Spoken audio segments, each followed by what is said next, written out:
Buna bakın ay millet. Adamın paxıllığı tutur. Buna bakın.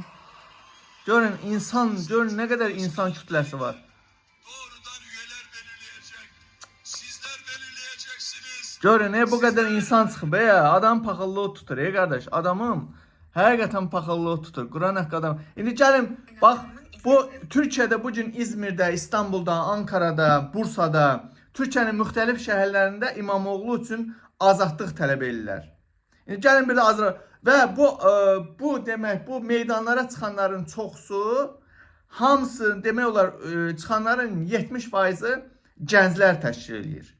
Bəs tələbələr təşkil edir. Bəs Azərbaycanda tələbələr, gənclər gəlin mən sizə göstərim de. Oynayırlar buna bax. Bax, bax. Rüşvətxor müəllimin qoyun sürüləri bax, qoyun sürüləridir bax bunlar.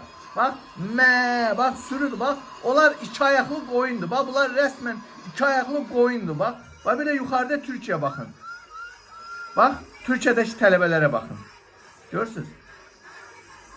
Türkiyədə tələbələrə baxın. Bu da Azərbaycandakı tələbələr. Yəni ki, haqqını istəyən hər zaman haqqına sahib olacaq. Haqqını istəməyən, məsələn, Azərbaycan tələbəsi kimi, Azərbaycan gənci kimi, Azərbaycan xalqı kimi haqqını tələb eləməyən ömür boyu İlham Əliyevin köləsi olaraq yaşayacaq. Onun övladları da kölə olaraq yaşayacaq.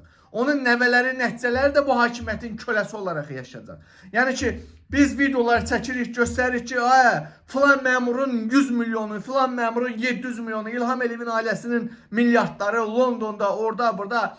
Adimlə Əlin Ağayev, Dədxan Nazirinin oğlu, götüpoxlu bir gədəsi bilər, pox torbası bilər. İngiltərədə 200 milyon dollar dəyərində futbol klubu saxlayır. Ağdaşın icra başçısının Londonda açı külməyən başıma. Ağdaşın icra başçısında Londonda mülkləri var.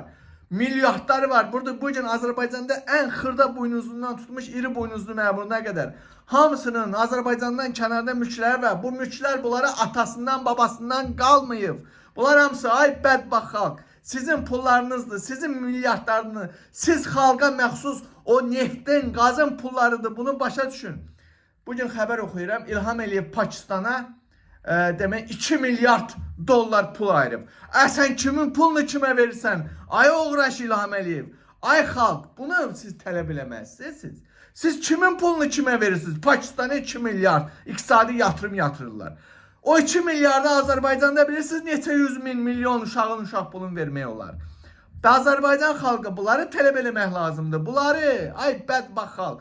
Bunlar hamısı, bunlar kimin pullarını kimə verirlər? Kimin pullarından gedib özlərinə xaricdə mülklər, milyardlar, şirkətlər qururlar, futbol klubu şey eləyirlər, otellər alırlar, restoranlar tikirlər. Sizin pulu, siz bax, and olsun Allaha, and içirəm, o neftin pulu, qazın pulu, onların xırda bir qəpiyi belə sənin də Azərbaycan xalqı qoyma yesinlər, dağıtsınlar. Qoymayın, haqqınıza sahib çıxın, ay bədbaxt xalq. Sən gedirsən bugün eşşək kimi 12 saat, 15 saat işləyirsən, gün üzü görmürsən, qaranlıqda gedib qaranlıqda evinə gəlirsən. Ayda 400 manat, 500 manat, uzaq başı 800 manat, 1000 manat.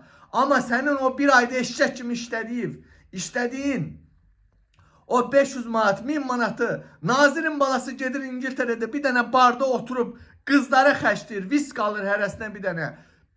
Bir saat yox bilən. Bir dəqiqənin içində o 500.000 manatı xərcləyir o. Başa düşün, buna sahib çıxmaq lazımdır. Ay bədbaxt xalq. Bunun uğrunda şey eləmək lazım. Otur fikirləş ki, mən niyə yoxsulluq içində yaşayıram? Mənim balam niyə yoxsulluq içində yaşayır? Mən marketə gedirəm. Niyə balamın üzünə baxa bilmirəm? Utandığımdan ona eşini ala bilmirəm. Bütün bunların hamısının günahkarı İlham Əliyevdir. Bunu hansı formada deyim? Hansı dildə başa düşürsünüz? Erməni dilində başa düşürsünüz, erməni dilində öyrənim, sizə erməni dilində başa. Rusça Rusça öyrənim. Hansı dildə başa düşürsünüz? Ay qoyun xalq. Hansı dildə başa düşək? Hansı dildə başa düşsə o dildə sizə baş salım.